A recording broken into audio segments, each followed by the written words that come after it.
Je m'appelle Jean-Louis Van Malder et je viens de terminer le livre En jardinant qui raconte les tribulations de toutes mes journées au sein de ce jardin et qui est une ancienne surface que j'ai cultivée pendant 35 ans en étant horticulteur professionnel.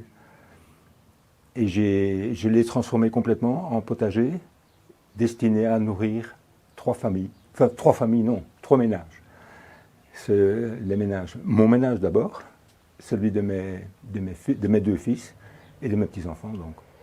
Et c'est ça le but, c'est d'arriver à produire des légumes pendant 365 jours par an pour ces 3 ménages. Moi, je suis la 5e génération d'une famille d'horticulteurs qui a vendu sa production de Bruxelles. Donc nos établissements étaient toujours situés à Bruxelles, Anderlecht en l'occurrence.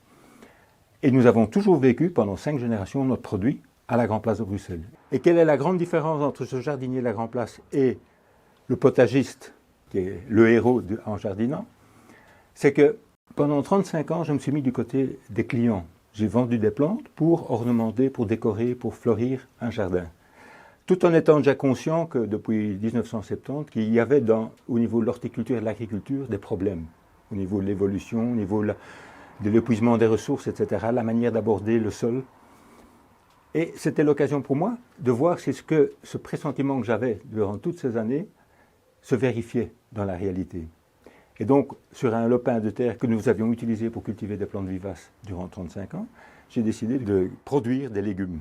Et c'est devenu En jardinant. Et vous voyez aussi que dans ce jardin actuel se trouvent des fleurs, évidemment, mais ce sont toutes des fleurs indigènes.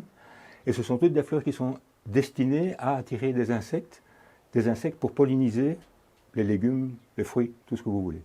Donc j'essaye de créer dans cet environnement-ci, et dans le livre En jardinant, j'espère que c'est suffisamment relaté, j'essaye de recréer un milieu tout à fait, le plus possible naturel, j'allais dire tout à fait naturel, mais ça c'est plus possible, mais le plus possible proche du naturel, en ce sens que j'ai des auxiliaires, des insectes, des oiseaux, des animaux qui viennent m'aider pour cultiver, pour combattre notamment les limaces. Parce qu'il y a des prédateurs de limaces, mais on ne les trouve plus dans les jardins.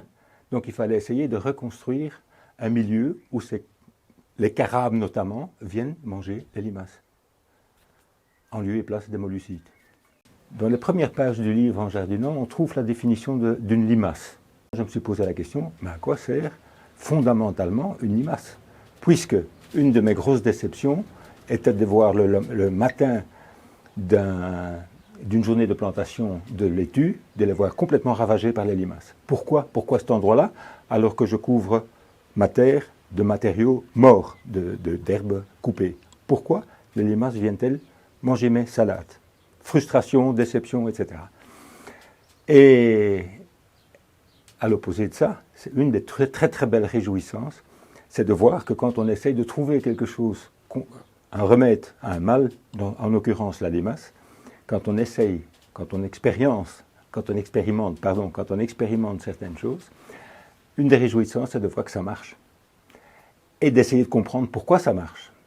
De fil en aiguille, et c'est un peu là le thème d'En jardinant, c'est d'arriver à partir d'expériences simples comme ça, de se poser des questions, mais comment peut-on résoudre tous les problèmes qui se posent actuellement au niveau de l'agriculture, du climat, de la vie sociale dans l'ensemble? Comment peut-on résoudre ces problèmes avec les connaissances que nous avons actuellement? La vie du sol est quelque chose qu'on piétine littéralement, mais avec une indifférence phénoménale, tous les jours.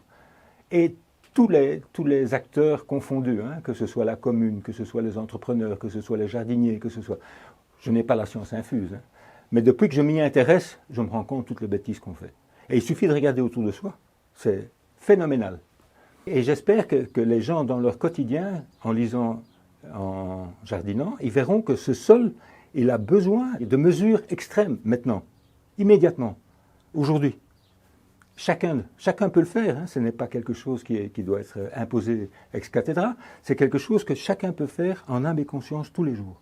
Je crois que les gens ont quelque part peut-être une crainte devant l'immensité de ce qui se pose comme problème. C'est énorme. Et si on commençait tous les jours déjà par respecter la vie du sol, ce serait déjà un bagage extraordinaire. Extraordinaire. Mais il faudra faire attention à ce moment-là à ne pas trop utiliser votre voiture. Et quand vous la garez, c'est ne pas aller la garer sur une prairie. Par exemple, est-ce que seulement les gens sont conscients qu'il y a une vie sous le sol? Tu dois bien savoir que le sol vivant, c'est 30 cm. Au-dessus de ça, tu as 600 km d'atmosphère. En dessous de ça, tu as 6300 km de rayon jusqu'au centre de la Terre. Et ces 30 cm déterminent toute la vie. Dans l'atmosphère, sous la Terre, extraordinaire. 30 cm.